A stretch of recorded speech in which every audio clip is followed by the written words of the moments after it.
नमस्कार छात्रों, आज हम आपको चैप्टर नंबर 1 समुच्चय sets first year class mathematics में एक्सरसाइज 1.1 यानी समुच्चय के बारे में आपको बताएंगे।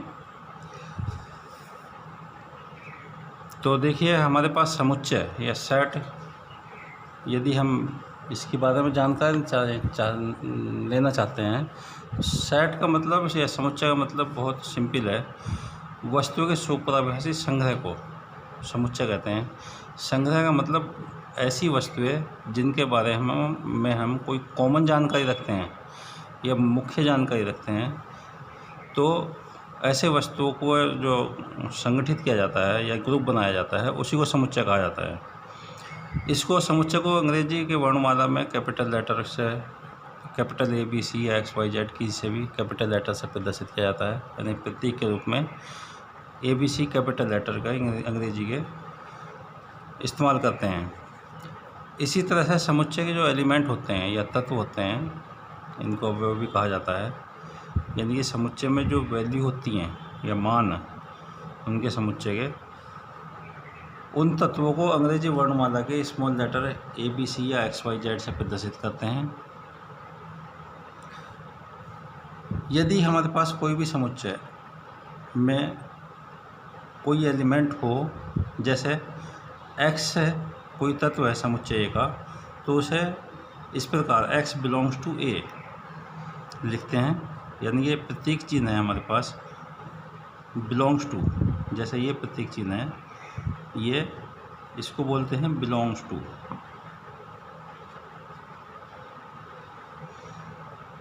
यानी ये समुच्चय में है। इसे अगर पढ़ना चाहते हैं हम X बिलोंग्स टू A या X समुच्चय A में है, इस तरह से पढ़ा जाता है कोई भी तत्व जो भी समुच्चय में होगा।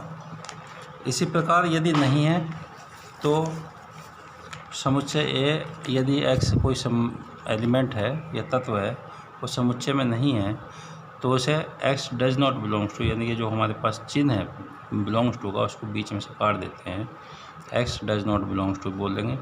या X समुच्चय का A का तत्व नहीं है, X समुच्चय A का तत्व नहीं है, ये पढ़ते हैं। समुच्चय को लिखने की दो विधियाँ होती हैं हमारे पास।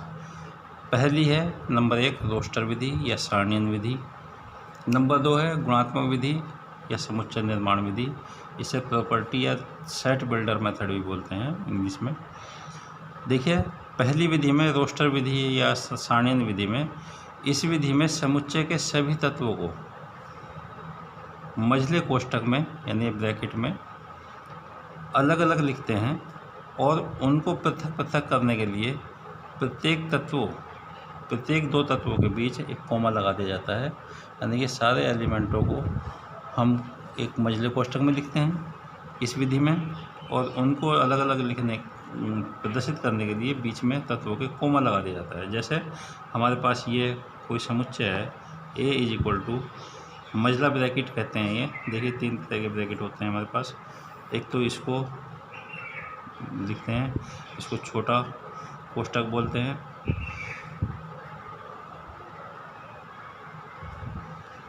एक ये इसको मझला बोलते हैं,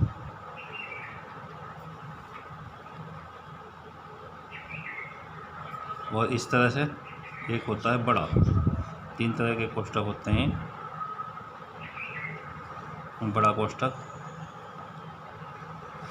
ये लिखे जाते हैं। तो हमें सारे एलिमेंटों को रोस्टर विधि में जितने भी एलिमेंट दिए होंगे या तत्व दिए होंगे समुच्चय के, उनको सभी को मझले कोष्ठक में लिखना है और बीच में कोमा लगा के लिखना है। ये इसकी विधि है, रोस्टर विधि। इसी तरह से दूसरी विधि है हमारे पास गुणात्मक विधि। इस विधि में या समुच्चय निर्माण विधि, इस विधि में समुच्चय के सभी तत्वों को एक राशि, स्वेच्छ राशि X द्वारा प्रदर्शित करते हैं तथा उसके विशेष गुणों को, उनके तत्वों के विशेष गुणों को जो सभी तत्वों को संतुष्ट करते हैं उनको लिखा जाता है। जैसे कोई भी समुच्चय A, अभी मैंने बताया था A इज इक्वल टू 1 2 3, ये हमारे पास रोस्टर विधि में लिखा हुआ है, यानी सारे एलिमेंट लिखे हुए हैं। यदि इनको गुणात्मक विधि में हमें लिखना है तो इन सारे एलिमेंटों को X मान लेते हैं और बीच में जो चिन्ह होता है ये ऐसा है कि चिन्ह बोलते हैं इसे, या सच दैट, यहाँ पे मैं बता दे रहा हूँ, ये है, ये चिन्ह जो है प्रतीक रूप में ऐसा है कि, ये इंग्लिश में बोलते हैं such that. X such that, x एक प्राकृत संख्या है तथा एक्स बिलोंग्स टू 4, यानी कि एक्स ऐसी प्राकृत संख्याओं का समुच्चय है जो 4 से कम है। तो इनके कॉमन गुणों को लिखा जाता है, जो भी हमारे पास एलिमेंट दिए होते हैं उन्हीं कॉमन गुणों की वजह से ही इसे गुणात्मक विधि कहा जाता है। यानी कि जो भी समुच्चय हैं, समुच्चय के तत्व हैं, उनके सभी कॉमन गुणों को लिखा जाता है और उन सभी तत्वों को एक्स मान के लिखते हैं। देखिए ये हमारे पास दो विधि है समुच्चय की, एक तो हमारे पास रोस्टर विधि हो गई, उसमें सारे एलिमेंटों को लिखा जाता है। दूसरी विधि होगी समुच्चय निर्माण विधि, इसमें समुच्चय के तत्वों को एक्स राशि मानकर, स्वेच्छ राशि है ये, उसके सभी कॉमन गुणों को लिखा जाता है, यानी विशेष गुणों को लिखा जाता है। उसके बाद देखिए इसमें हमारे पास जो एनसीईआरटी बुक है 11वीं क्लास की, उसकी 1.1 एक्सरसाइज है चैप्टर नंबर 1 की, इसमें कुछ सवाल दिए हुए हैं, क्वेश्चन दिए हुए हैं, कुछ मैं कराए दे रहा हूँ आपको। क्वेश्चन नंबर 1 है, देखिए इसमें ये कहा गया है निम्नलिखित में कौन से समुच्चय हैं, यानी ये समुच्चय दे रखे हैं, स्टेटमेंट दिए हुए हैं बहुत सारे, 10-12 स्टेटमेंट दे रखे हैं तुम्हारे यहाँ, कुछ मैं कराए दे रहा हूँ उनमें से ये छांटना है कि ये कौन से समुच्चय हैं, यानी कौन से नहीं हैं। मैंने अभी बताया है समुच्चय के लिए जो भी एलिमेंट दे रखे हों या जो स्टेटमेंट दे रखे हों, उनमें सभी में कोई ना कोई कॉमन गुण होना चाहिए। अगर कॉमन गुण नहीं है तो वो समुच्चय नहीं होगा, अगर कॉमन गुण है तो वो समुच्चय होगा। जैसे पहला क्वेश्चन है इसका, जे अक्षर से प्रारंभ होने वाले वर्ष के सभी महीनों का संग्रह, यानी कि जे अक्षर से हमारे पास जो वर्ष के महीने शुरू होते हैं, जैसे जनवरी, जून और जुलाई, ये सभी जो है एक वर्ष के महीने हैं। इसका मतलब इसकी जो जानकारी है हमारे पास, कॉमन जानकारी है, वर्ष के महीने हैं ये, और जैसे प्रारंभ होने वाले महीने हैं। तो इसका जो आंसर होगा इसका होगा हाँ, यस, जिसके बारे में हमें कॉमन जानकारी प्राप्त होगी तो उसका हम समुच्चय बना सकते हैं, नहीं तो नहीं बना सकते हैं। जैसे इसी तरह से सेकंड पार्ट है इसी का ही, भारत के 10 सबसे अधिक प्रतिभाशाली लेखकों का संग्रह, ये समुच्चय है या नहीं है, इसको हमें देखना है या बताना है। तो देखिए हमारे पास इस स्टेटमेंट में भारत के 10 सबसे अधिक प्रतिभाशाली लेखक, ये तो बता दिया हमें 10 प्रतिभाशाली लेखक हैं, लेकिन इनका जो क्षेत्र नहीं बताया गया है, हिंदी में है, इंग्लिश में है, किस चीज़ के लेखक हैं, मैथ में है। तो इसके लिए हमारे पास इसमें कोई भी कॉमन गुण नहीं है। इनमें 10 तो हैं, सबसे अधिक हैं, किस क्षेत्र में हैं, तो इनका कोई भी कॉमन गुण नहीं है, इसलिए ये जो है समुच्चय नहीं है, ये समुच्चय नहीं है। इसी प्रकार चौथा पार्ट है, अपनी कक्षा के सभी बालकों का संग्रह। देखिए जो भी कक्षा होती है, क्लास होती है किसी भी स्कूल में, तो उसमें जो जितने भी छात्र होते हैं उनकी बालकों की संख्या निश्चित होती है, उनका कॉमन सब्जेक्ट होते हैं, निश्चित गुण होते हैं उनमें, विशेष गुण। जैसे हमारे पास 10th क्लास के साइंस का अगर क्लास है तो उसके सारे सब्जेक्ट, बच्चों के सब्जेक्ट जो है साइंस के होंगे, उनका एक सेक्शन होगा, तो वो सेक्शन ही समुच्चय कहलाता है। तो इसमें चौथे पार्ट में इसमें अपनी कक्षा के सभी बालकों का संग्रह होगा, समुच्चय होगा, यानी कि समुच्चय है। तो हमें ये छांटना है कि कौन सा समुच्चय है, कौन सा नहीं है। पहले क्वेश्चन में 1.1 एक्सरसाइज है, बाकी अन्य पार्ट आप करके देखना इसके। इसी प्रकार और है क्वेश्चन, देखिए क्वेश्चन नंबर 2 है। इसमें क्वेश्चन नंबर 2 में ये कहा गया, एक प्रतीक मैंने अभी बताया था, बिलोंग्स टू और does not belongs to. Belongs to ये कह रहा है एक समुच्चय दे रखा है, ए = 1 2 3 4 5 6। ये एलिमेंट है किसी समुच्चय के। रिक्त स्थानों में निश्चित पार्ट दिए हुए उपयुक्त प्रतीक, यानी कि एक तो ये बिलोंग्स टू वाला और एक डज नॉट बिलोंग्स टू वाला, ये भरना है हमें। तो जैसे देखिए हमारे पास 5 इस ए समुच्चय को देखते हैं और इसमें यहाँ पर जो पार्ट दे रखे हैं इनके आंसर निकालने हैं हमें। जैसे 5 दिया हुआ है, 5 ए में है या नहीं है। तो देखिए हमारे पास ए समुच्चय को देखेंगे, 5 संख्या एलिमेंट इसका है या नहीं है। यहाँ पर है तो इसको जहाँ पर है उसमें बिलोंग्स टू का चिन्ह लगा देंगे और जो नहीं है उसमें डज नॉट बिलोंग्स टू। तो जैसे इसी तरह से देखिए 8 है, 8 इसमें समुच्चय में नहीं है तो डज नॉट बिलोंग्स टू, काट देंगे इसको बीच में से। 0 नहीं है, ये डज नॉट बिलोंग्स टू हो जाएगा। इसी तरह से 4 है तो बिलोंग्स टू, 2 भी है बिलोंग्स टू, 10 नहीं है डज नॉट बिलोंग्स टू। इस तरह से हम इसके चिन्ह लगा सकते हैं, दर्शा सकते हैं। ये आंसर होंगे इसके क्वेश्चन नंबर 2 के लिए। इसी तरह से क्वेश्चन नंबर 3 है इसका ही 1.1 का एक्सरसाइज का। बहुत सिंपल एक्सरसाइज है, आराम से अपनी बुक में पढ़ कर इसके जो है आंसर, इसके क्वेश्चन सॉल्व करना। निम्नलिखित क्वेश्चन नंबर 3 है, निम्नलिखित समुच्चयों को रोस्टर रूप में लिखिए। रोस्टर रूप में लिखना है, रोस्टर का मतलब सारे एलिमेंटों को लिखना है समुच्चय के। इसमें गुणात्मक विधि में हमारे पास समुच्चय दिया हुआ है। जैसे फर्स्ट पार्ट है क्वेश्चन नंबर 3 का, ये दे रखा a = x। ऐसा है कि x एक पूर्णांक है और x > -3 और <7, यानी कि x का मान जो होगा -3 से बड़े और 7 से छोटी संख्याएं होंगी और सारे पूर्णांक होंगे। तो इसमें देखिए -3 से बड़ी सबको हमें मझले ब्रैकेट में लिखना, सारे एलिमेंट लिखने हैं इसके। तो -3 से बड़ा -2, -1, 0, 1, 2, 3, 4, 5, 6, 7 से छोटे तक। 7 नहीं लेना है क्योंकि <7 दिखा दिया यहाँ पर। तो 7 से छोटी और -3 से बड़ी सभी पूर्णांक संख्याओं का समुच्चय ये दिखाना है। इस तरह से हम, ये इसका रोस्टर रूप होगा। इसी तरह से थर्ड पार्ट में c = ये कह रहा x ऐसा है कि x 2 अंकों वाली ऐसी प्राकृत संख्या है जिनके अंकों का योग 8 हो। इसका मतलब यह है 2 अंकों की संख्याएं होती हैं हमारे पास 10 से लेकर 99 तक। 2 अंकों की संख्या होती है 10, 11, 12 ... 99 तक की संख्या जो होती है 2 अंकों की संख्या होती हैं। तो इसी तरह से हमें इसके जो है लिखने हैं, लेकिन इसमें एक कंडीशन और दे दी है, उन अंकों का योग जो है 8 होना चाहिए। जैसे 1, 7 यानी 17, इनका अगर देखिए हम योग करते हैं 1 और 7 का 8 हो जाएगा।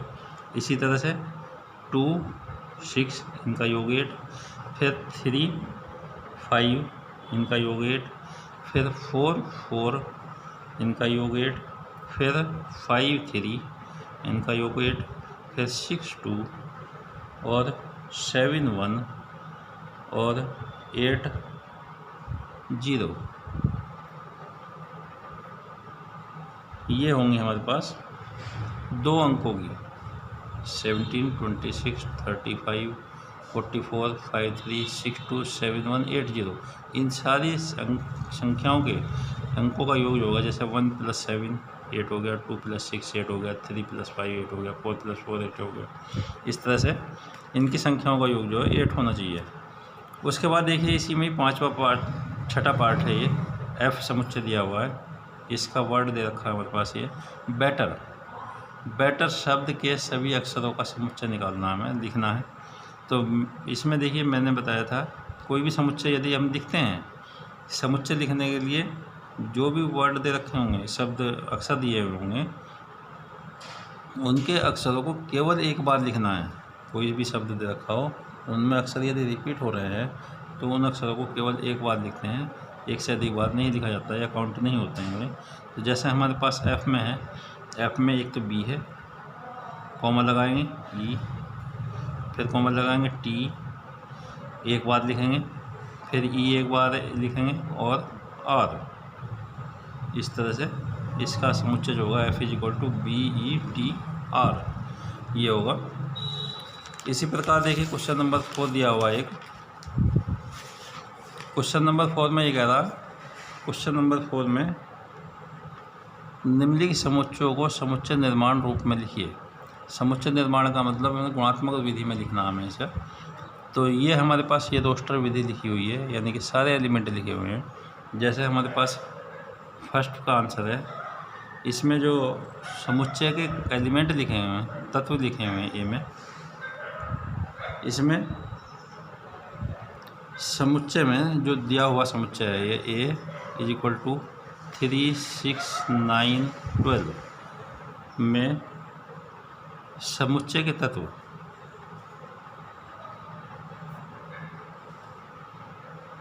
अगर ध्यान से हम देखें तो 3 के गुणज हैं। 3 के गुणज से मतलब 3 से संख्या को गुणा करते चले जाएं, 1 को, 2 को, 3 को। तो इस तरह से 3 कम 3, 3 दूनी 6, 3 तिया 9, 3 चौक 12। तो 3 के गुणज हैं, यानी कि इसका जो हम लिख सकते हैं या 3n के रूप में है, जहाँ n = 1, 2, 3, 4, यानी कि n की जगह अगर 1 रख दें 3 हो जाएगा, 2 रख देंगे तो 6 हो जाएगा, 3 रख दें 9 हो जाएगा, 4 रख देंगे 12 हो जाएगा। तो इसका अगर गुणात्मक रूप लिखना है हमें इसे, तब a = जो हो जाएगा, इसको सारे एलिमेंटों को x मान लेते हैं और x ऐसा है कि x = 3n, जबकि n > 1 और स्मॉलर = 4, यानी कि n का मान जो है 1 से लेकर 4 तक होगा और x = 3n, ये सूत्र होगा हमारे पास, इससे प्रदर्शित करेंगे इसको। इसी तरह से थर्ड पार्ट है इसका क्वेश्चन नंबर 4 का।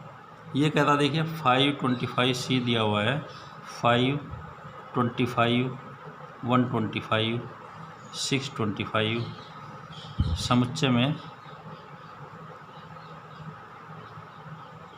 समुच्चय के तत्व जो दे रखे हैं ये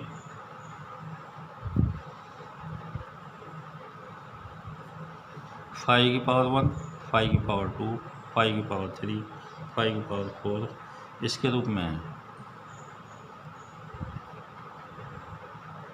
तब x = 5n लिख सकते हैं, इसका सूत्र बना सकते हैं, जहाँ तथा n = 1, 2, 3, 4। इसलिए c जो होगा, x ऐसा है कि x = 5n, जबकि n > 1, स्मॉलर = 4, यानी कि n का मान 1 से लेकर 4 तक रखें और 5 की पावर बनाते चले जाएं, तो ये संख्याएं बनती चली जाएंगी जो हमारे पास दी हुई हैं। इसी तरह से इसका जो है 5वां पार्ट है, E = दे रखा है 1, 4, 9, 10, 100 तक है ये, 1, 4, 9,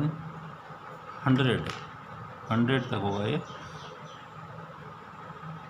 समुच्चय में तत्व जो दे रखे हैं ये क्रम से अगर देखते हैं हम, तो 1 की पावर 1, 2 की पावर 2, 1 की पावर 2 लिख सकते हैं इसे 1 को, 2 की पावर 2, 3 की पावर 2, इस तरह से 10 की पावर 2, यानी हर एक संख्या की 1, 2, 3, 4, 5। अगर 10 तक देखते हैं तो 10 तक की संख्याओं का ये जो है स्क्वायर दिए हुए हैं। तब e को अगर हम गुणात्मक रूप में लिखते हैं तो x ऐसा है कि x = n², जबकि n > 1 और स्मॉलर = 10, यानी कि n का मान जो 1 से लेकर 10 तक होगा और 1 की पावर 2, 2 की पावर 2, ये संख्या जो हैं ये बनती चली जाएंगी। इस तरह से हम इनके गुणात्मक रूप में प्रदर्शित कर सकते हैं। अन्य सवाल इसके करके देखना। Thank you.